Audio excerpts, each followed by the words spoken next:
Hello hello hello, कैसे हैं आप लोग। मैं हूं अभिषेक आनंद, आपका फिजिक्स टीचर। उम्मीद करता हूं हर कोई अच्छा होगा, स्वस्थ होगा। तो आज वेक्टर के 7th लेक्चर में आपका स्वागत है। लास्ट क्लास में हम लोग कंपोनेंट फॉर्म में वेक्टर की बहुत सारी प्रॉपर्टीज के बारे में बात करेंगे और फाइनली हमने वेक्टर का डॉट प्रोडक्ट इंट्रोड्यूस करा, याद है।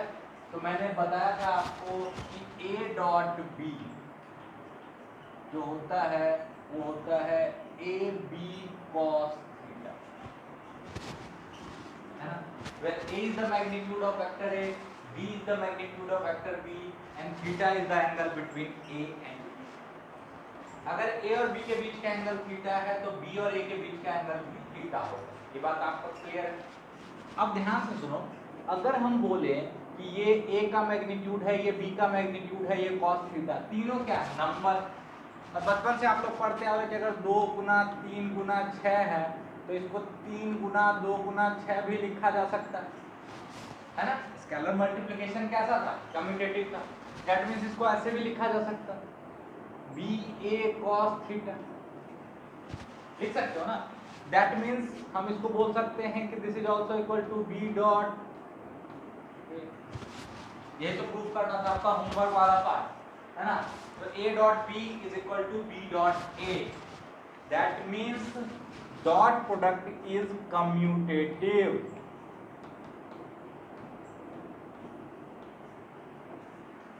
Dot product is commutative. एक और प्रॉपर्टी बता रहे हैं लगे हाथ, जिसको आप याद करो, इसका प्रूफ जानने की जरूरत नहीं। a डॉट b प्लस सी। अब एक चीज याद रखना, जब भी डॉट का सिंबल होगा ना वेक्टर में, तो इसके इधर भी एक वेक्टर होगा और इसके इधर भी एक वेक्टर होगा। ये सिर्फ वेक्टर्स के लिए डिफाइंड है, ऐसा नहीं कि आप लिख दो 2 डॉट ए, ये डिफाइंड ही नहीं है। समझ में आया। तो डॉट प्रोडक्ट जब भी बात करेंगे तो ये होगा a डॉट बी, है ना, या x डॉट y, बट दोनों चीज क्या होगा, वेक्टर होगा। और इनका जो डॉट प्रोडक्ट होगा, रिजल्ट जो होगा वो कैसा होगा, वो स्केलर। ये चीज याद रखिएगा। तो a डॉट b प्लस सी बिल्कुल सही है, क्योंकि b प्लस सी जुड़ के क्या दे रहा है, वेक्टर ही दे रहा है ना, कोई वेक्टर d दे रहा हो, ठीक है। तो दिस, लेकिन ओवरऑल जब ये डॉट प्रोडक्ट होगा तो रिजल्ट क्या आएगा, स्केलर आएगा। तो इसका जो फाइनल है आप इसको ऐसे भी लिख सकते हो, a dot b plus a dot C. यानी हम इसको बोलते हैं कि वेक्टर प्रोडक्ट डिस्ट्रीब्यूटिव है, सॉरी, डॉट प्रोडक्ट डिस्ट्रीब्यूटिव है ओवर सम। और ये सम कौन सा वाला, वेक्टर वाला सम है, याद है ना। ये याद रखिएगा, ठीक है।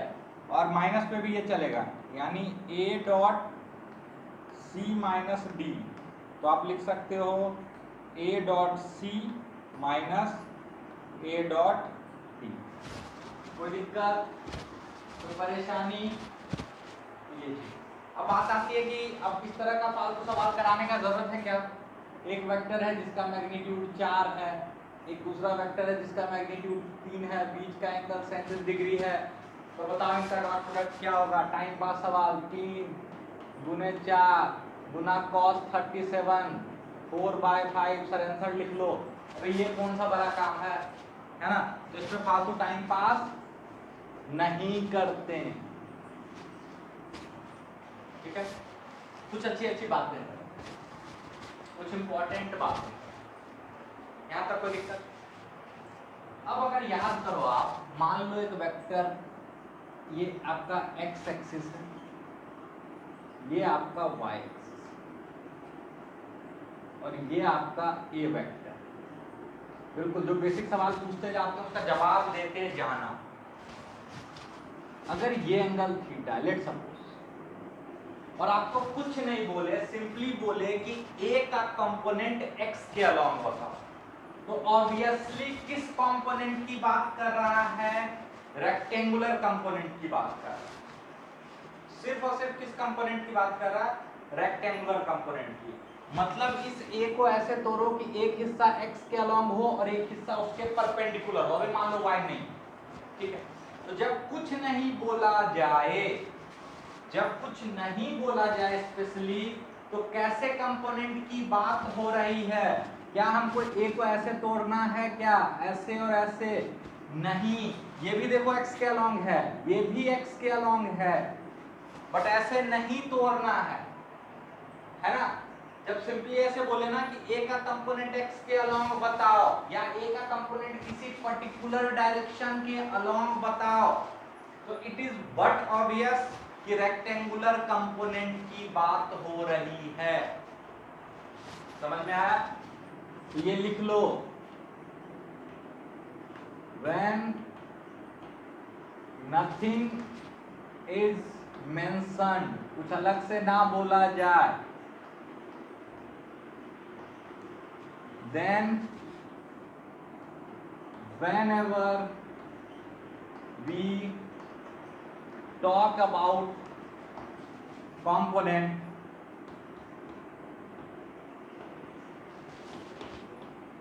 obviously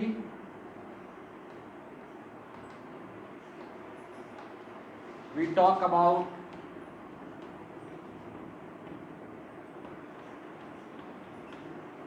rectangular component। जब कुछ ना बोला जाए, स्पेशली कुछ ना मेंशन किया जाए, और सिंपली बोले कि भाई ए का कंपोनेंट एक्स के अलोंग बताओ, तो ऑब्वियसली रेक्टेंगुलर कंपोनेंट की बात हो रही है। मतलब एक तो ऐसे होगा परपेंडिकुलर, और ये जो लेंथ होगा, ये यही क्या होगा? ए का कंपोनेंट एक्स के अलोंग। अच्छा, जब बोला जाए कि ए का कंपोनेंट एक्स के अलोंग बताओ, ध्यान से सुनना, यहां पे भी एक कंफ्यूजन रहता है। ए का कंपोनेंट एक्स के अलोंग बताओ, तो दो चीज हो सकता है। या तो आप समझ सकते हो कि ए एक्स वेक्टर पूछ रहा है, ध्यान से सुनना, बताया ना, ये एक्स वेक्टर था, ये ए वाई वेक्टर। या फिर ये पूछ सकता है आपसे, ए बराबर ए X I cap plus A Y J cap, जहां पे ए एक्स क्या था? ए कॉस अल्फा, उस डायरेक्शन से बनने वाला अल्फा का कॉस, एक्स से जो अल्फा बन रहा है ये वाला, यहाँ पे थीटा और अल्फा बराबर है, उसके लिए परेशान नहीं होना। तो जब पूछ रहा है कंपोनेंट, ध्यान से सुनना, जब पूछ रहा है कि वेक्टर का कंपोनेंट एक्स के अलोंग बताओ या वाई के अलोंग बताओ, या किसी भी डायरेक्शन में पूछ रहा है, तो वो ये ए एक्स वेक्टर पूछ रहा है कि ए एक्स पूछ रहा है। तो जब कुछ नहीं बोला जाए, सिंपली बोले कंपोनेंट, तो ये पूछ रहा है, ठीक है। ये वाला नंबर पूछ रहा है, जो कि पॉजिटिव और निगेटिव दोनों हो सकता है, डिपेंडिंग अपॉन कॉस अल्फा। उस दिन बता चुके थे, ax can be positive, ax can be negative, depending upon cos alpha. कोई दिक्कत? मतलब इसमें अगर आपसे पूछे कि बताओ x कंपोनेंट क्या है वेक्टर का, या इसी चीज को ऐसे लिखता है, component along x axis, component along x axis पूछ रहा है, तो क्या करना है? यहां से ऐसे परपेंडिकुलर डाल दो, ये वाला जो लेंथ है ना, ठीक है, ये कैसे निकलेगा? तो सिंपली ए कॉस, जो इस एक्स के साथ एंगल बना रहा है, तो यहां पे मान लो थीटा बना रहा, तो क्या हो जाएगा? ए कॉस थीटा। अगर ये ऐसे होता तो ये एंगल बन रहा होता, ध्यान से सुनना, बन रहा होता ना, तो ये थीटा हो जाता, तो इसका जब कंपोनेंट निकालते ना तो ये वाला नहीं आता, वो इस डायरेक्शन में कुछ आता है ऐसे, है ना, तो वो माइनस साइन के साथ आता है। उसके लिए परेशान होने की जरूरत नहीं है, वो कौन एडजस्ट करेगा, ये वाला एंगल। कोई दिक्कत? अब इसको लिखो, फिर से एक इंपॉर्टेंट बात बताने में, ठीक है। यहाँ तक जल्दी से स्क्रीन पॉज करके सारी बातों को अपने लैंग्वेज में लिखो कि जब कुछ ना बोला जाए तो रेक्टेंगुलर कंपोनेंट, और जब कंपोनेंट बोला जाए तो सिर्फ नंबर की बात कर रहे हैं, ना कि इस वेक्टर की बात कर रहे हैं। किसकी बात कर रहे हैं? नंबर की, क्योंकि प्लस माइनस दोनों हो सकता है डिपेंडिंग अपॉन डायरेक्शन कोसाइन, है ना, जो उस डायरेक्शन के साथ एंगल बन रहा है, जो उस डायरेक्शन के साथ एंगल बन रहा है। तो आई होप यहाँ तक की बातें समझ में आई हो। जल्दी से इसको नोट डाउन करो, कहीं कोई दिक्कत हो नीचे कमेंट सेक्शन में जरूर पूछो, है ना।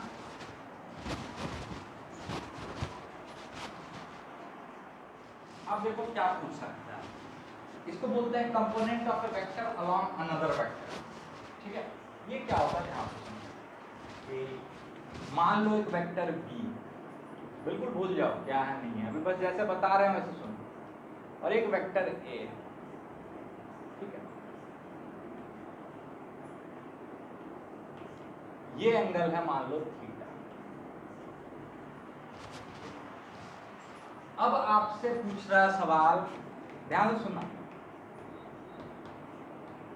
Find the component of A vector along B vector, ठीक है। स्क्रीन पॉज करो, पीछे जो सब इंफॉर्मेशन दिए हैं उसको यूज करते हुए बनाने की कोशिश करो। गलत होगा कोई परेशानी नहीं, गलत करोगे तब सीखो। तो एक बार खुद से पहले ट्राई करो, फिर हम समझाते जाएंगे, ठीक है। तो स्क्रीन पॉज करो, ट्राई करो, चलो। भूल जाओ ये बी है, भूल जाओ, अरे किसके अलोंग पूछ रहा है, बी के अलोंग, भूल जाना थोड़ी देर के लिए बी। मान लो ये मेरा एक्स एक्सिस है, क्या है, एक्स, जिसके अलोंग पूछ रहा, उसी डायरेक्शन को क्या मान लो, एक्स एक्सिस। मानने में क्या जा रहा है, हम मान रहे हैं ना, एक्सिस हम कैसे मान सकते हैं। तो इसके परपेंडिकुलर अपने आप क्या हो जाएगा, वाई एक्सिस। अब आपका पूछ रहा है ए का कंपोनेंट बी के अलोंग, बस आप ऐसा सोचो कि ए का कंपोनेंट एक्स के अलोंग, ठीक है, और कुछ नहीं बोला है तो कौन सा कंपोनेंट, तो सर रेक्टेंगुलर कंपोनेंट, यानी ये वाला, अरे यही पूछा है ना।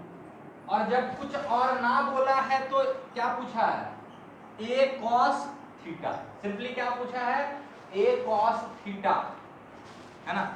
तो ये हो जाएगा आंसर, क्या हो जाएगा इसका, ए cos theta.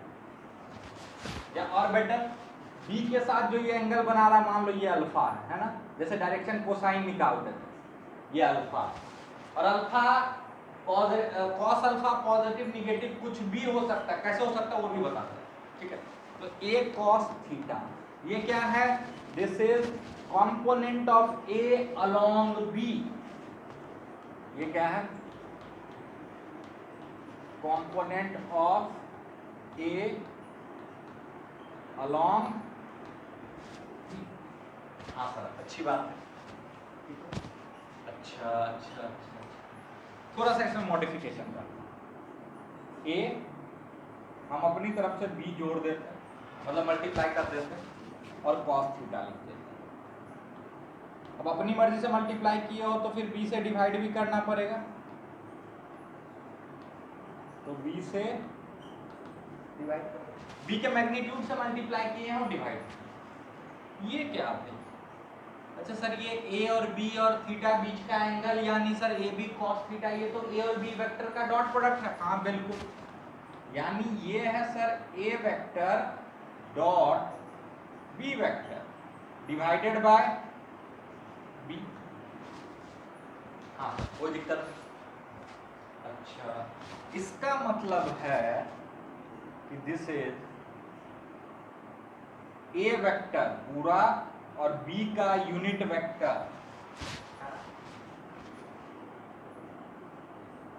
Dot B cap, चले यहाँ लिखो। इसका मतलब हम इसको जनरलाइज कर सकते हैं कि अगर मेरे पास एक सी वेक्टर है और एक डी वेक्टर है, ध्यान से सुनना, और हमसे पूछ रहा है सी का कंपोनेंट डी के अलोंग, तो कैसे लिखेंगे? सिंपली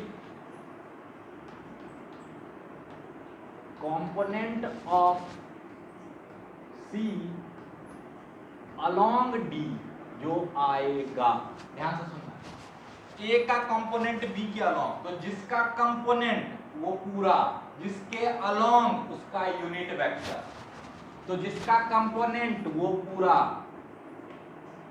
जिसके अलोंग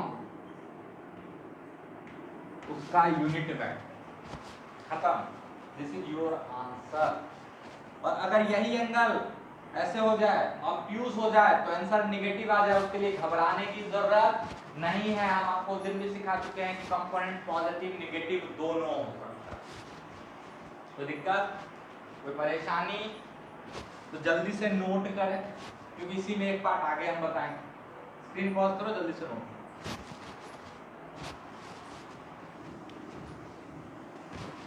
अच्छा, ये तो कहानी तब की हो गई जब ए का कंपोनेंट बी के अलावा और कुछ नहीं हो। लेकिन अगर ऐसा लिखा हो, find vector component of A along B, A का वेक्टर कंपोनेंट पूछे तो इसका क्या मतलब है वो समझा देते हैं। मान लो ये बी है जो कि मेरा एक्स एक्सिस है, ये ए है ना, ये एंगल थीटा है। तो इसका अगर वेक्टर कंपोनेंट बी के अलोंग पूछे तो बेसिकली देखो, कुछ नहीं बोला तो रेक्टेंगुलर कंपोनेंट, तो वेक्टर कंपोनेंट मतलब एक कंपोनेंट ये और एक कंपोनेंट ये, ध्यान से सुनो। हाँ, अच्छी बात। अच्छा, इसका लेंथ क्या था? अब क्या पूछ रहा है? अब ये नहीं पूछ रहा, सिर्फ ए कॉस थीटा नहीं पूछ रहा, अब विथ डायरेक्शन पूछ रहा है। क्यों? क्योंकि ये बोल रहा है वेक्टर कंपोनेंट,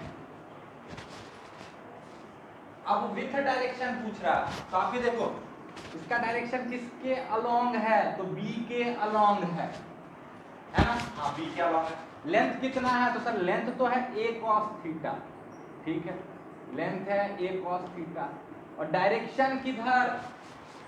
बी के अलोंग। डायरेक्शन के लिए यूनिट वेक्टर यूज करते हैं ना। अब इसी रिजल्ट को कंबाइंडली लिखना है, तो ए कॉस थीटा को आप लिख सकते हो A dot B cap B vector. ये क्या हो गया?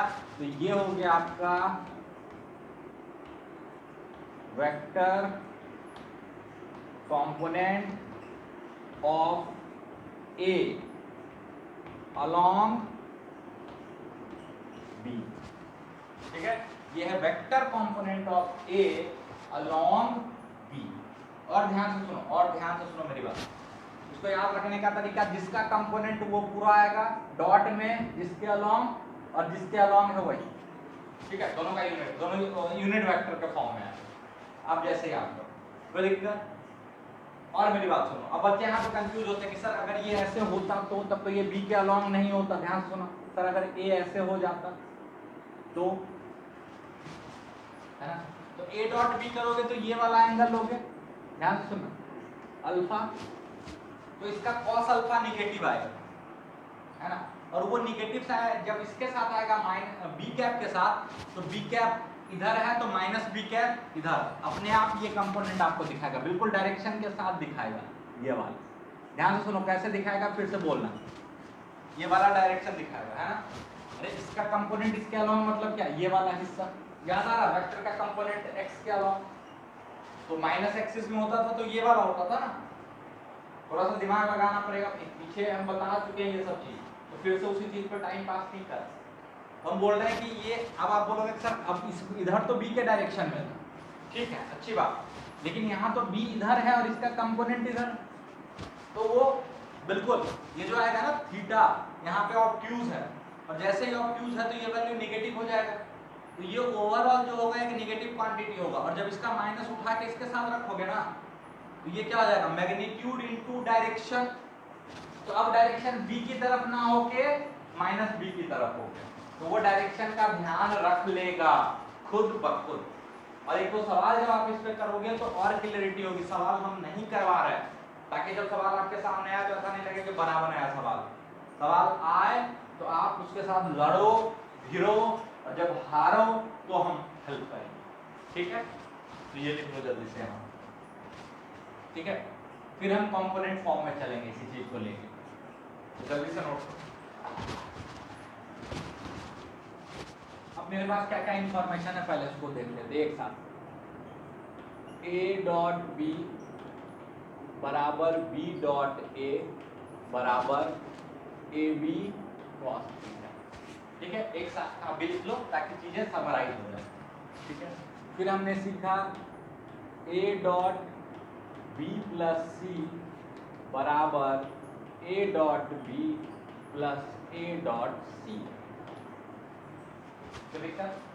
फिर हमने सीखा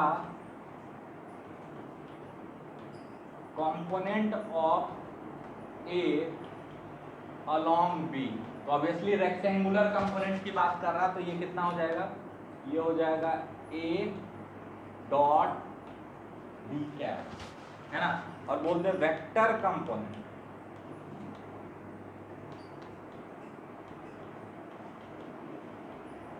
ए अलोंग बी, तो ये क्या हो जाएगा, ये हो जाएगा A dot B cap into B cap. यहाँ पे बीच में कोई सिंबल नहीं आएगा, क्यों, क्योंकि एक स्केलर क्वांटिटी स्केलर को वेक्टर से मल्टीप्लाई करते हैं तो बीच में कोई सिंबल नहीं आता। तो ये यहाँ तक की कहानी होगी। ठीक है, अब आप जल्दी से इसका जवाब, अगर हम बात करें आई डॉट आई की, तो ये कितना है, स्क्रीन पॉज करके खुद से ट्राई करो। ठीक है, देखो आई डॉट आई, इसका मैग्नीट्यूड और दोनों के बीच का एंगल, तो आई और आई मतलब क्या हुआ, दोनों एक ही डायरेक्शन में, तो क्या हो जाएगा 1 इंटू कॉस 0 डिग्री, तो 1। ठीक है, इसी तरह जे डॉट जे 1 कॉस 0 1। उसी तरह के डॉट के आगे पढ़ेंगे, ये जेड के लिए, ठीक है, उसके लिए परेशान नहीं होना। के डॉट के, तो ये आ जाएगा 1 कॉस 0 1। अब बताओ आई डॉट जे कितना, आई डॉट जे 1 इंटू 1, और आई और जे के बीच का एंगल 90 डिग्री। तो जब भी दो वेक्टर एक दूसरे के परपेंडिकुलर हैं तो उनका डॉट प्रोडक्ट 0 होता है। कैसे, तो cos 90 0। इसी तरह और लिख लेना, आई डॉट के 0 होगा, जे डॉट के 0 होगा। ठीक है, नीचे लिख लो आई डॉट जे भी 0 होगा और आई डॉट के भी 0 होगा। और अभी के पे ज्यादा ध्यान नहीं देना, जब इसी वेक्टर को हम 3 डायमेंशनल फॉर्मेट में पढ़ेंगे नेक्स्ट क्लास में, तो वहां पे हम इन सारी चीजों पे बात करेंगे। अभी उसके लिए परेशान होने की जरूरत। अब मेरा सवाल कि मेरे पास एक vector A X I cap plus A Y J cap है ना, इसी वेक्टर को ऐसे लिखा जा सकता है, और दूसरा vector B x I cap plus B Y J cap. अगर आपको याद है तो ये भी एक वेक्टर है अपने आप में, और ये भी एक वेक्टर है। ये वेक्टर x के अलॉन्ग है और ये वेक्टर y के अलॉन्ग है ना, और ये वाला सिर्फ क्या कहलाता है, कंपोनेंट। लेकिन i और j उसके साथ अटैच कर दो तो वो एक वेक्टर बन जाता है, अरे है ना। अगर आपको याद हो तो a ऐसे था, तो ये ax वेक्टर था और ये ay वेक्टर था, तो यही तो ax वेक्टर था, और ये जो ay वेक्टर था वो यही तो ay वेक्टर था। ये भी आपस में एक वेक्टर है अपने आप में, कोई दिक्कत। अब हम आपसे पूछ रहे हैं कि बताओ a डॉट बी। तो पहला जो बेवकूफ वाला तरीका आपके दिमाग में आएगा सर इसका मैग्नीट्यूड निकाल लेते हैं, इसका मैग्नीट्यूड निकाल लेते हैं और फिर दोनों के बीच का एंगल निकालेंगे और उसका cos थीटा लेंगे। तो मेरा सवाल है कि दोनों के बीच का एंगल नहीं निकाल पाओगे। ऑलमोस्ट ऑल केसेस में आप नहीं निकाल पाओगे। एक दो आसान केसेस होंगे जहां एंगल दिख जाएगा, अदरवाइज आपको एंगल दिखने वाला नहीं। तो कैसे बनाए? तो देखो हम आपको बोल रहे हैं आपको कौन कौन सा इंफॉर्मेशन यूज करना है। एक तो ये और एक ये दोनों इंफॉर्मेशन यूज करो, आपको रिजल्ट मिल जाएगा। पहले खुद से ट्राई करो, नहीं होगा तो हम अभी बताएंगे। ये दोनों इंफॉर्मेशन यूज करो, ये बनेगा। ट्राई करो जल्दी, स्क्रीन पॉज करके देखो क्या करो। ए वेक्टर डॉट बी वेक्टर, तो ए को लिखा जा सकता है ax I cap plus ay j cap dot bx I cap plus by j cap. अब ऐसा करो, इसको a मान लो, इसको b मान लो, इसको c मान लो। a डॉट b प्लस, ठीक है, तो क्या हो जाएगा a dot b a dot c होगा। तो देखो इसको ऐसे लिख सकते हैं ax I cap plus ay j cap dot bx I cap. देखो डॉट के इधर भी वेक्टर आना चाहिए, इधर भी वेक्टर आना चाहिए, plus this dot this ax I cap plus ay j cap dot by j cap. ठीक है, ठीक है। अब again a plus b dot c, तो क्या होगा a dot c plus b dot c। तो नंबर्स को एक साथ रख लो, ax bx नंबर है ना, जैसे 2 4 6 ऐसे कुछ नंबर होगा स्केलर, और i dot i dot i, ठीक है। इसको इससे कर लिए, अब इसको इससे मल्टीप्लाई करो, plus ay bx j dot i। बिल्कुल तरीके से करना होगा, बिल्कुल धैर्य रख के, कोई दिक्कत नहीं, प्लस दिस डॉट दिस, तो क्या होगा ax by I dot j plus ay by j dot j। अभी तुरंत सीखे हैं, I डॉट I 1 होता है, j डॉट I 0 होता है, तो ये वाला पार्ट 0 और ये वाला पार्ट 0। सिर्फ क्या बचेगा मेरे पास, बच गया a डॉट b बराबर ax bx plus ay by। और ये पूरा का पूरा एक नंबर है, होना भी चाहिए क्योंकि ये डॉट प्रोडक्ट है। ये मत सोचना ये x कंपोनेंट और ये y कंपोनेंट, बहुत बड़े बेवकूफ हो अगर ऐसा सोच रहे हो। क्यों? क्योंकि जब दो वेक्टर का डॉट प्रोडक्ट करते हैं तो भाई उसका रिजल्ट क्या आना चाहिए, एक स्केलर आना चाहिए, एक नंबर। मतलब ये कंबाइंडली मिलके एक रिजल्ट दे रहे हैं, अलग अलग इनका कोई मतलब नहीं है। और आसान हो गया, अभी तक करने की जरूरत भी नहीं है। हर बार सिंपली आपको सोचना है कि x कंपोनेंट मल्टीप्लाई हो रहा है और y कंपोनेंट मल्टीप्लाई हो रहा है, और z होता तो वो भी मल्टीप्लाई हो जाता और आपस में सब क्या हो जाएंगे, ऐड। यानी सिंपल सा अगर हम आपको एग्जांपल दें, ये एक वेक्टर c है 2i cap plus 3j cap, और एक वेक्टर d है 8i cap minus 9j cap मान लो, और आपसे कोई पूछे c डॉट d,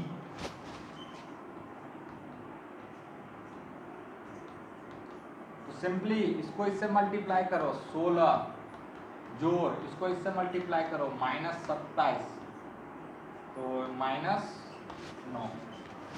ठीक है, डॉट प्रोडक्ट है, पॉजिटिव निगेटिव दोनों हो सकता है।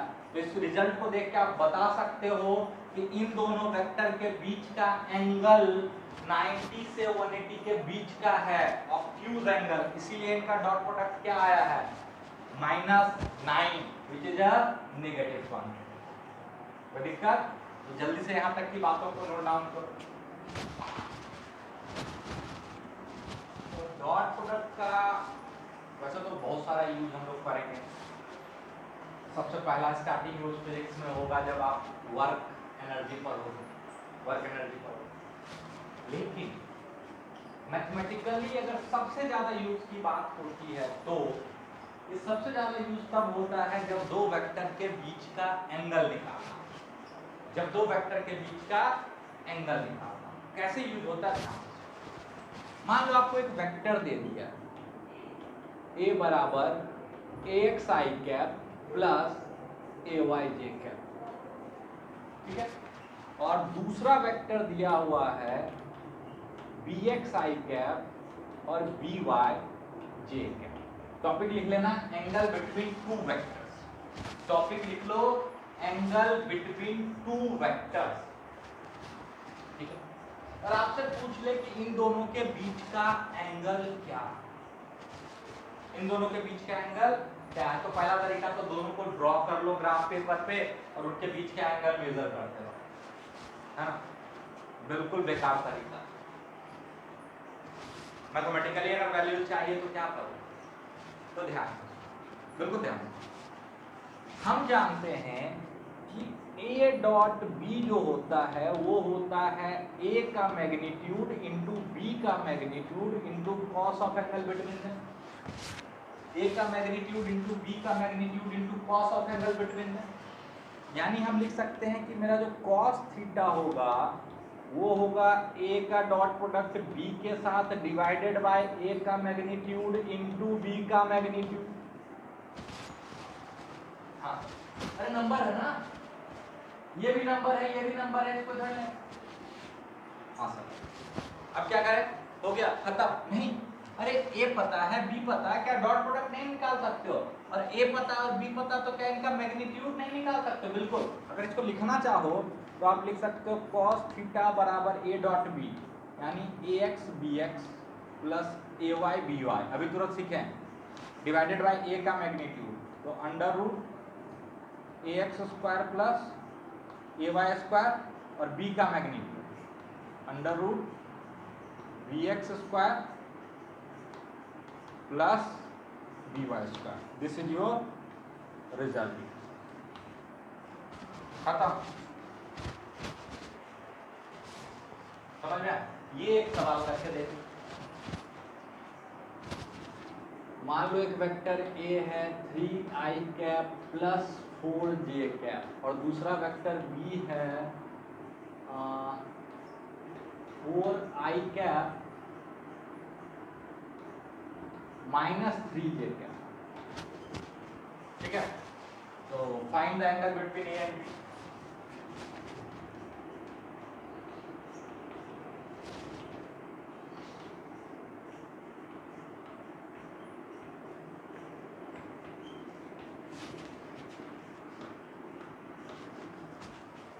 ट्राई करो जल्दी।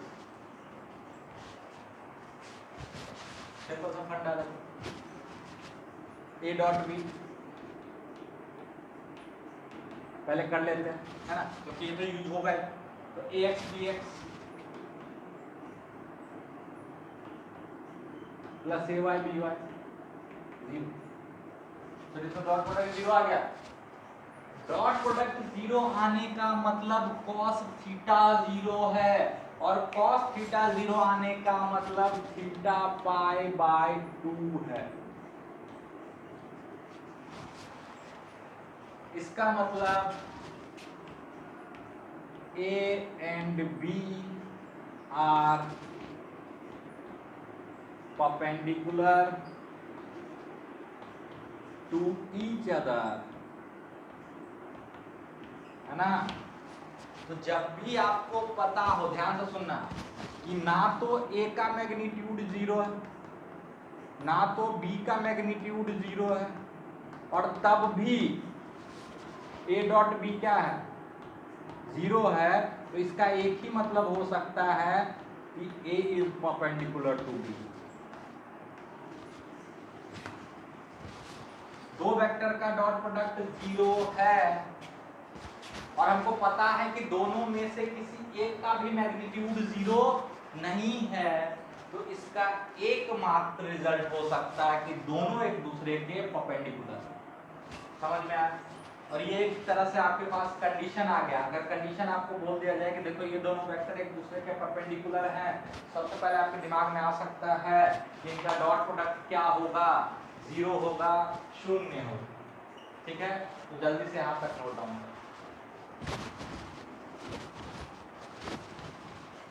तो ये सवाल है, स्क्रीन पॉज करो, पहले खुद से ट्राई करो, नहीं समझ में आए तब सॉल्यूशन देना।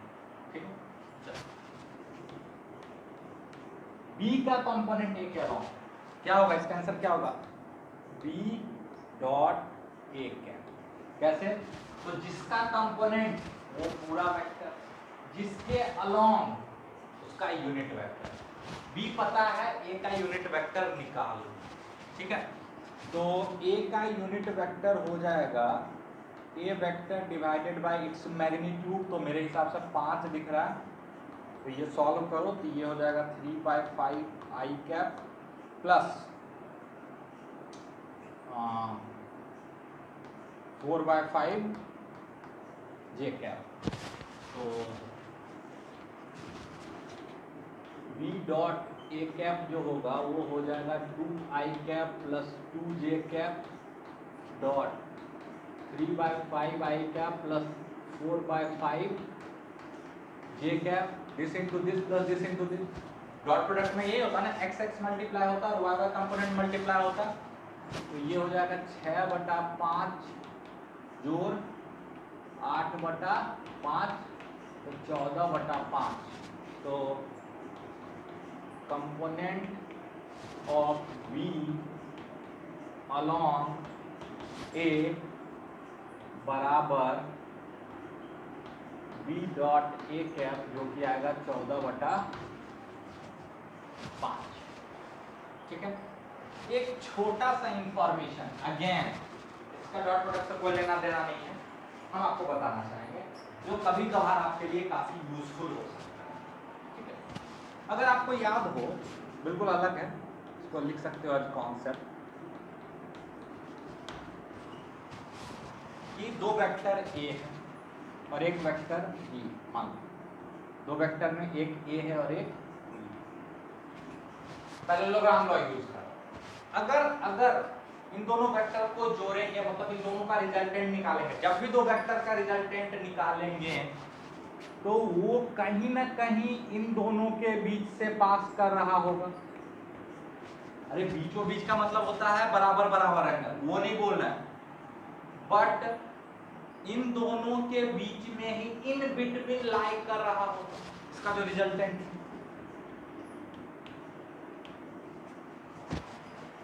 हाँ सर, ये तो करेक्ट।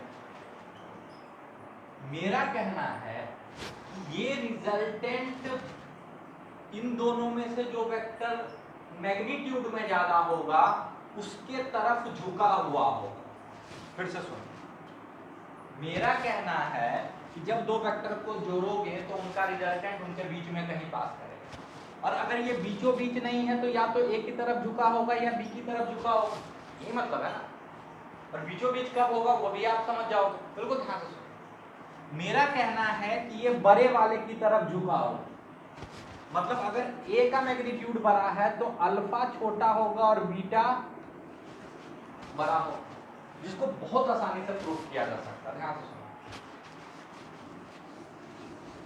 थोड़ा सा क्लियर डायग्राम बना जिसमें ए बिल्कुल क्लियरली लंबा दिखे और बी थोड़ा सा छोटा दिखे। ठीक है, इन दोनों को जोड़ना, बिल्कुल ध्यान से देखो।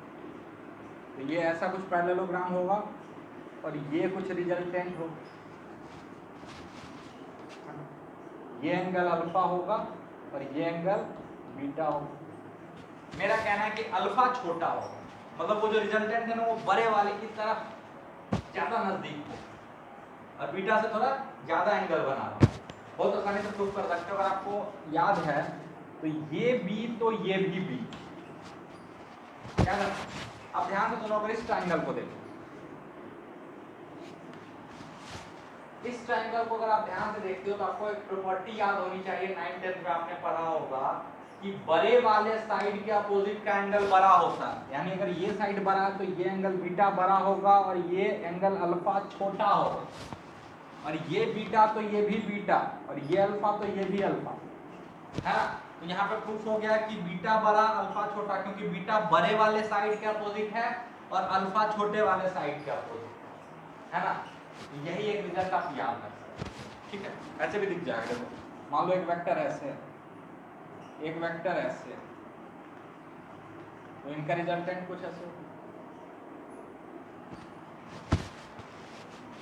ये हो जाएगा अल्फा, ये हो जाएगा बीटा, है ना। अल्फा छोटा दिखा ना, तो जिस वेक्टर का मैग्नीट्यूड बड़ा है रिजल्टेंट उसकी तरफ शिफ्टेड है कि नहीं। बीचों बीच कब होगा, जब दोनों का मैग्नीट्यूड बराबर है, तब क्या बनाएगा, ये रोम्बस बनाएगा। देखो अगर ये और ये बराबर लेंथ का हो गया तो ये ऐसे कुछ रोम्बस होगा और रिजल्टेंट बिल्कुल बीचों बीच पास करेगा, एंगल बाइसेक्टर है कि नहीं। उस केस में रिजल्ट जो एंगल बना रहा होगा ए के साथ और बी के साथ, वो उन दोनों के बीच वाले एंगल का आधा होगा, है ना। कुछ रिजल्ट है जो आप सोच सकते हो लॉजिकली। तो आज का क्लास यही खत्म करते हैं, है ना। रिकॉर्डेड क्लास 40 से 45 मिनट काफी लंबा हो जाता है, लाइव क्लास में थोड़ी सी बातें होती रहती है, आपस में इंटरेक्शन होता रहता है, बट रिकॉर्डेड क्लास 40 से 45 मिनट का काफी होता है। नेक्स्ट क्लास में हम लोग पढ़ेंगे वेक्टर इन 3 डायमेंशन। अभी तक मेरा वेक्टर इस बोर्ड के प्लेन में है, मेरा वेक्टर कमरे में घूमेगा, है ना। तो उस तरह के वेक्टर की बात करेंगे जिसमें एक्स वाई कंपोनेंट के साथ साथ एक जेड कंपोनेंट भी होगा, है ना। तो एक डेढ़ क्लास में अपने वेक्टर की कहानी खत्म, ठीक है। तो फिर आप लोग का डिमांड रहा तो हम लोग कैनेमेटिक्स स्टार्ट करें, कोई दिक्कत। चलो आज के लिए काफी है, बाय। ये लेक्चर अच्छा लगा हो, ये सीरीज अच्छा लग रहा हो तो लाइक शेयर सब्सक्राइब जरूर करें, है ना। जितना ज़्यादा से ज़्यादा हो सके अपने दोस्तों में तो बताएं कि उनको भी फायदा। Thank you.